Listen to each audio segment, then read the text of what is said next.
¿Pueden o no pueden vacunarse los católicos?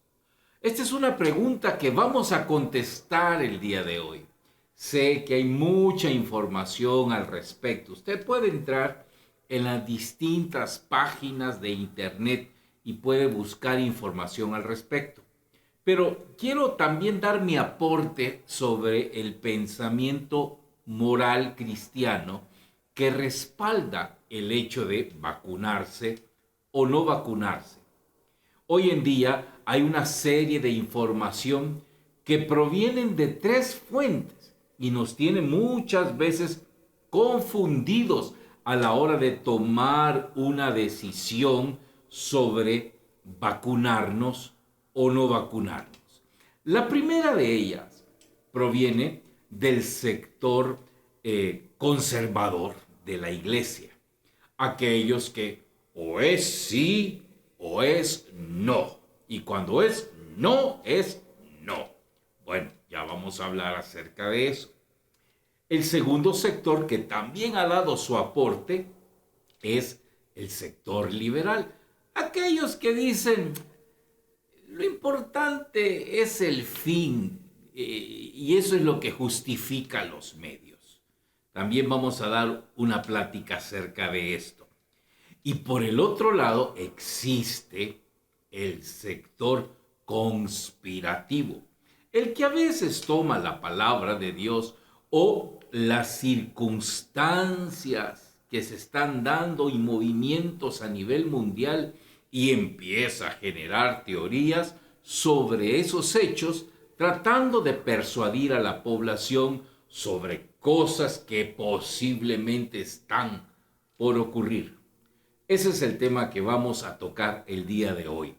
¿Puede la comunidad cristiana vacunarse o no vacunarse? Quédese con nosotros y vamos a tener la respuesta a esta pregunta.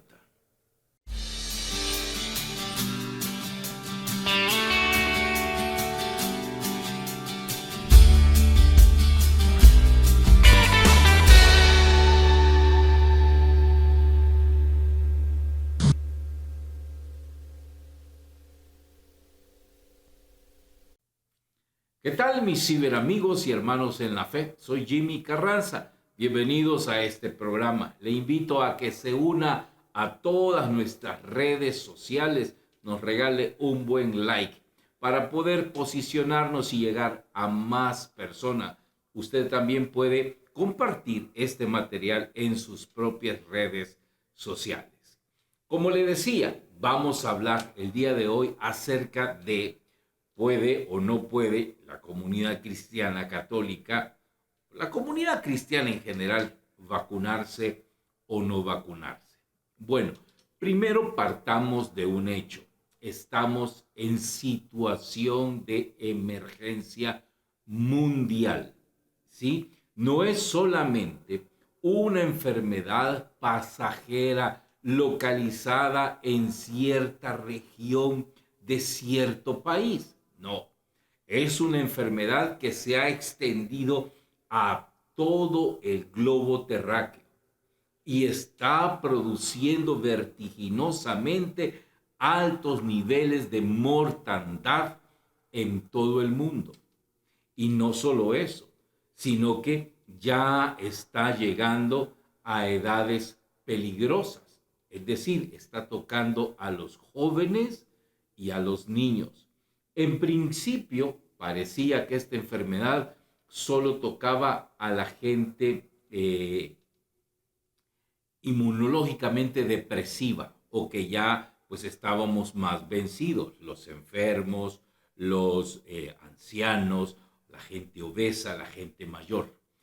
Pero con el correr de los días hemos visto que está falleciendo también jóvenes muy saludables, niños y toda esta clase de gente que prácticamente al inicio estaba descartada. Entonces, el hecho de que debemos partir de esto es importante. ¿Por qué?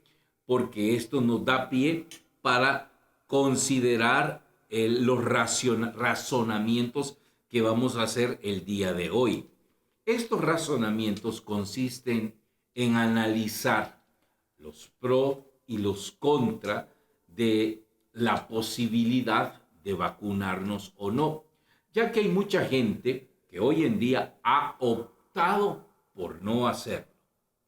Primero, hermanos, la iglesia no obliga a nadie a vacunarse con esta ni con ninguna otra vacuna. Todos somos libres de hacerlo o no hacerlo. Por ejemplo, en mi caso, mi padre no era adepto a vacunarnos. Mi hermano menor y yo, los dos primeros, sí nos vacunaron. Pero el último no lo vacunó. Casualmente es el más sano. Pero no quiere decir que él fue exento de esta enfermedad. A los tres nos dio el COVID. Y al que más fuerte le dio fue al que nunca habían vacunado. A él le dio más fuerte que a nosotros dos que sí hemos sido vacunados de otras enfermedades. Entonces, no se trata aquí de que la iglesia te obliga o que no quieras porque al final de cuentas es más nocivo. Se trata de la situación emergente en la que estamos viviendo. Pero sobre esto vienen las ideologías que debemos considerar que pueden de alguna manera alterar nuestros pensamientos y orientarnos para que de repente optemos por no hacerlo. Al final de cuentas, después de esta reflexión, pues usted va a ser libre de decidir o no. Primero decíamos, la línea conservadora, los que dicen que no porque es inmoral. Evidentemente, todavía hay mucha tela que cortar en el proceso de fabricación de tales vacunas. Según se dice, se está utilizando células madres de niños que han sido abortados. La iglesia nunca estará a favor del aborto, ni de muchas otras prohibiciones que están legisladas dentro de los 10 mandamientos, como no matarás, entre ellas. Por tanto, no podemos decir que vamos de alguna manera a favorecer el aborto con tal de vacunarnos. Ya voy a explicar, no comamos ansia, pero la postura de los conservadores es radical. Óigame, y bien hacen, porque ponen el dedo en la llaga para que no olvidemos que hay una falta que podríamos cometer o que una consecuencia se puede dar a raíz de quitar la mirada de la producción de esta medicina. Segundo, el ala liberal. El ala liberal son los que piensan que el fin justifica los medios. Señores, este pensamiento no es un pensamiento de acorde a las normas legislativas. De hecho, no es un principio legislativo. Al contrario, el principio legislativo dice que el fin no justifica los medios. Sin embargo, también hay que escucharlos, porque podemos perder la perspectiva de que estamos hablando de humanos, de vidas humanas las que se están perdiendo. No son robots, no son animales, no son insectos los que están muriendo, son seres humanos. Por eso es importante poner atención a lo que los liberales nos dicen. No estoy diciendo hagamos lo que ellos dicen, escuchémosle, ¿sí? Tercero, era el área conspiranoica.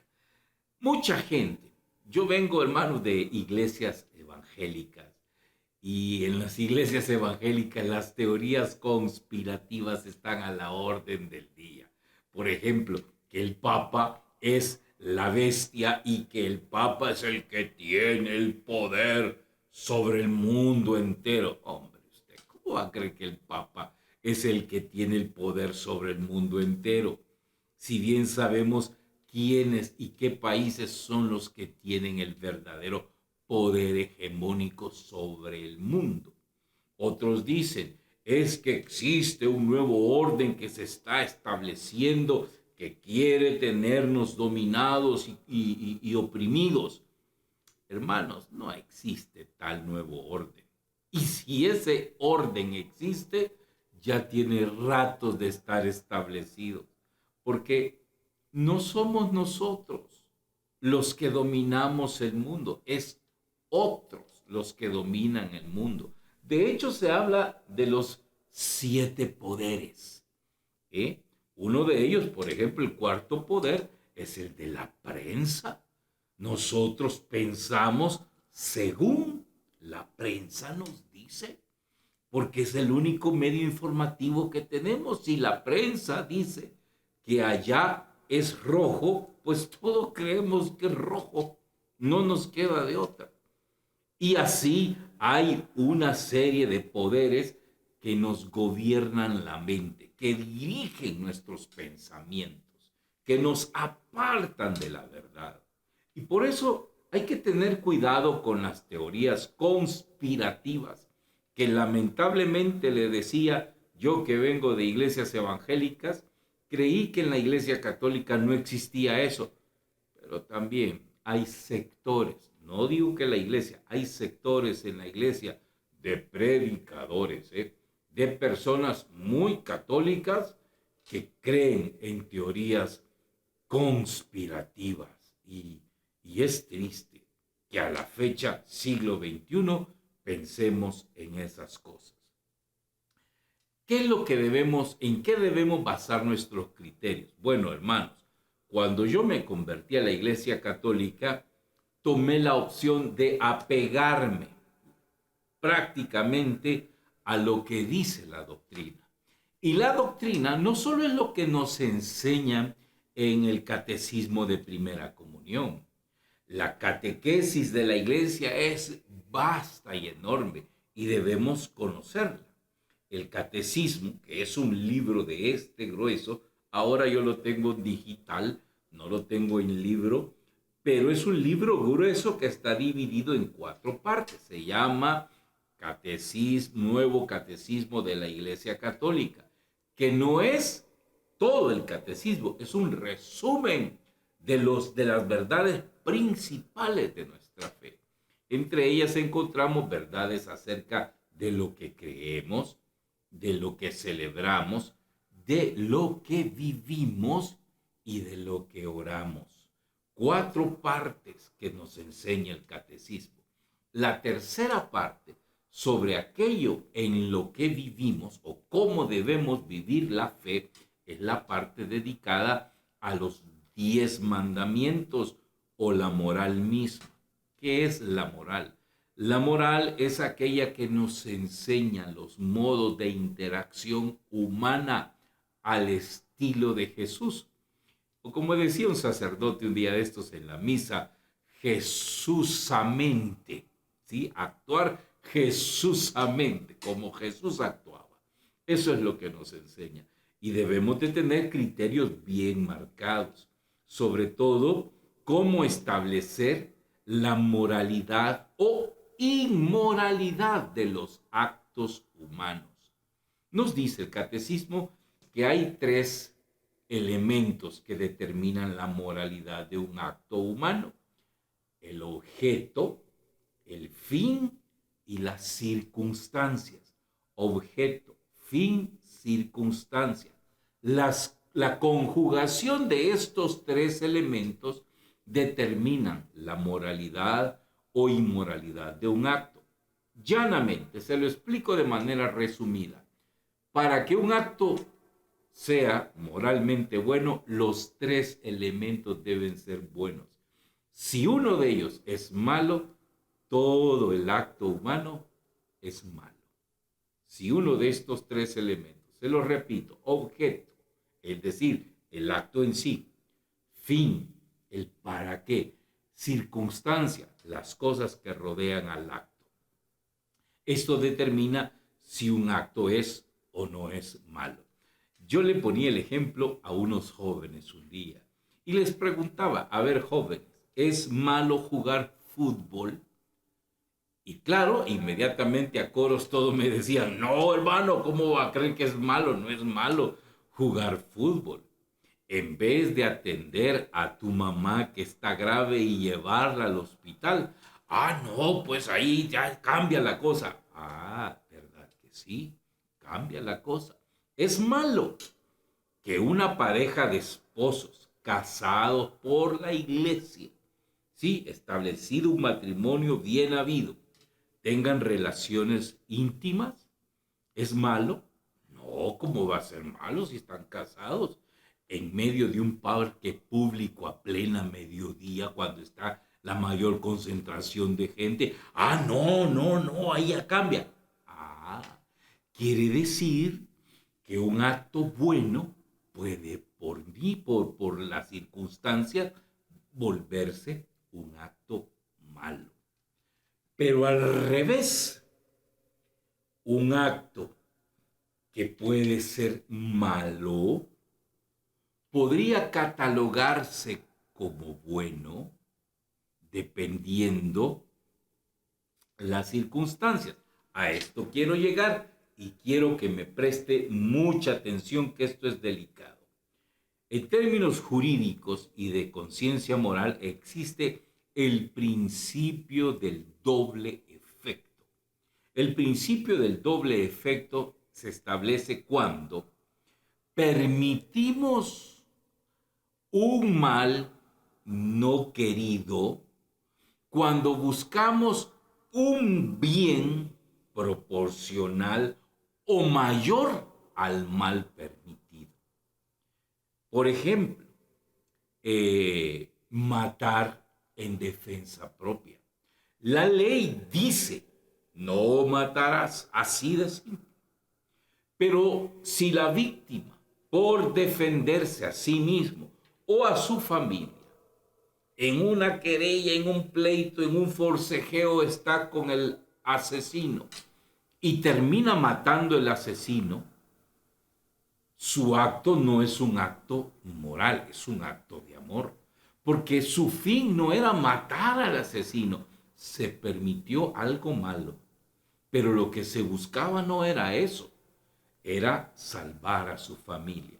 Este es un ejemplo de un caso de doble efecto. Y hay muchos alrededor de este principio. En el caso de la vacuna, basémonos en el hecho que supuestamente se utiliza material genético de fetos abortados. Entonces se está permitiendo algo malo por buscar algo bueno, mayor que esto, salvar a la humanidad. No he terminado. Tenga paciencia y no empiece a hacer juicios precipitadamente. Entonces, la iglesia, viendo la urgencia y la necesidad de esta pandemia, ha dicho, bueno, si no existe otra forma de producir estas vacunas, bueno, hagámoslo. Pero que esto no se convierta en un permiso para generar abortos. Es decir, que en aras de disque salvar a la población mundial, entonces vamos a abrir clínicas abortistas y la iglesia se abrió al aborto. No, eso no se permite. No es así. En vista de una necesidad urgente, se aprovecha lo que ya se hizo para la producción de una medicina que busca un bien mayor, salvar a la humanidad. Por supuesto, lo que yo le estoy diciendo es una postura todavía cuestionable. De hecho, los científicos de la iglesia que están trabajando en la búsqueda de una vacuna alternativa que no utilice células madres de fetos abortados están trabajando en ello. Y de encontrarla, la iglesia lo anunciaría, pero ni ellos lo han encontrado. Por tanto, temporalmente, vamos a decir que se ve como un bien permitido moralmente hablando. ¿Por qué? Porque hay un bien mayor que se busca. Lo que no se busca es abortar niños. ¿Qué se busca? Salvar vidas, más vidas, a partir de un acto malo, no querido, y que ya se estableció. Repito e insisto, no con esto quiere decir que la iglesia a partir de ahora se abrió al aborto y va a permitir que se sigan abortando niños. Eso no es así. Quiero que quede bien claro. ¿Sí? Por tanto, podemos vacunarnos con tranquilidad de conciencia, los católicos. Pues sí, podemos hacerlo en aras a salvarnos. A mí me mandan material constantemente informativo muy bueno. Por ejemplo, me mandaron un material donde un grupo de científicos están diciendo las muertes como consecuencias o como efectos secundarios que está produciendo la vacuna en algunas personas. Sí, es verdad. Pero también la muerte por falta de vacunarse es un hecho que no podemos obviar. Está muriendo mucha gente y gente buena que no se ha vacunado y está muriendo por esta enfermedad. Pero también muere gente que ya se vacunó, puede ser. Pero el riesgo se disminuye. Además, acordémonos que todavía no hay nada escrito, más bien, corrijo, todavía no se ha terminado la plana sobre la investigación de esta enfermedad. Lo que antes se sabía, lo que antes, no se sabía, ahora ya se sabe. Y lo que antes se creía, ahora ya no se cree. Por eso están en ese proceso investigativo. Y de alguna manera esta vacuna todavía está en un proceso experimental. Como cuando se produjo la vacuna de la poliomielitis. Al principio nadie la quería, nadie estaba de acuerdo, porque lo que se pretende en principio es inyectar el mismo virus a la persona para que el organismo aprenda a combatir el virus. En esencia, eso es lo que hacen las vacunas. Y de alguna manera hay efectos secundarios. Pero gracias a la vacuna de la poliomielitis se erradicó esa enfermedad con éxito hace apenas algunos años. Esperemos en Dios que de tanto experimento se logre primero prescindir de las células madres de niños abortados. Segundo, se logre el 100% de efectividad para que ya no haya más infectados. Y necesitamos hacerlo, hermanos, porque cada día esta enfermedad está cobrando más y más muertes. Gracias, hermanos, por haberme escuchado, por haberme acompañado. Mis palabras no son palabras absolutas. Eso es lo que yo he investigado y se los quiero compartir. Por supuesto, estoy sujeto a ser cuestionado. ¿Sí? No soy Dios ni soy la iglesia. No soy el Papa ni los obispos. Solo soy Jimmy Carranza, que me he dado la tarea de investigar un poco y lo que he investigado se lo comparto. Que Dios le bendiga y recuerde, somos la iglesia que Cristo fundó. Somos la Iglesia Católica.